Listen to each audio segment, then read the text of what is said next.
পরে বর্তমানে পুষ্কর আরো পঞ্চায়েত সমিতি আমরা পেয়েছিলাম, সেখানে কোনো কোনো রাজনৈতিক দলের সহায়তা নিয়ে সেদিন কিন্তু আরো কিছু পঞ্চায়েত সমিতি সেদিন পাওয়া গিয়েছিল।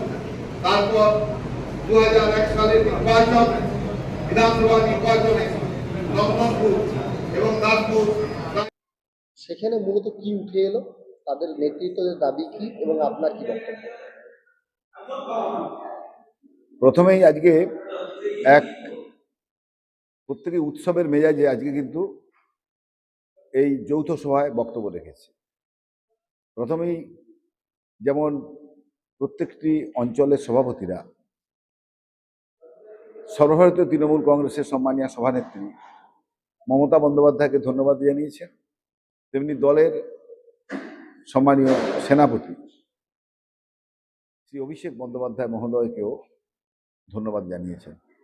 এক উৎসবের মেজাজে কিন্তু আজকের এই দুটি ব্লক তথা দাসপুর বিধানসভার 20টি অঞ্চলের নেতা নেতৃত্বদের নিয়ে কিন্তু আজকে এখানে একটি নির্বাচনী সভা হলো।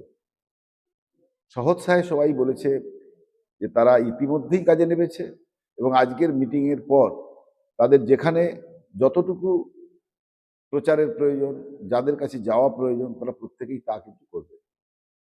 ব্যক্তিগত যাদের মান অভিমান যা আছে সবটাই তারা ভুলে গিয়ে একেবারে মাঠে ঝাঁপিয়ে পড়বে।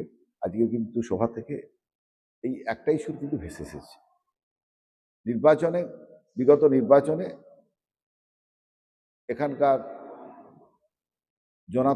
জনতা জনার্দন তারা তৎকালীন বিধায়ককে যে ভোটে নির্বাচিত করেছিলেন, এবারকার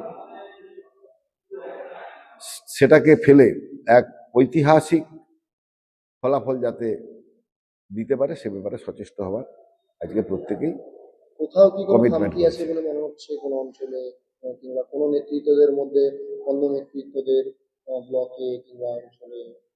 আজকে সবাই কমিট করেছে যে ব্যক্তিগত স্তরে কারো যদি টুকটাক সমস্যা থেকেও থাকে সেগুলোকে এই বিধানসভা নির্বাচনে সেটাকে ব্যক্তিগতভাবেই ভেবে তাকে দূরে সরিয়ে রেখে দলের স্বার্থে সবাই ঝাঁপিয়ে পড়বে। আজ কিন্তু প্রত্যেকেই একটি কথাই বলেছে। জয় নিয়ে কতটা আশাবাদী?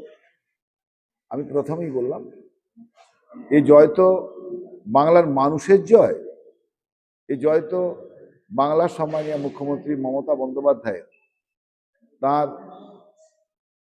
10 কোটি মানুষকে ভালোবাসার জয়। স্বভাবতই জয় নিয়ে শুধু আশাবাদী আমি ব্যক্তিগতভাবে হব কেন?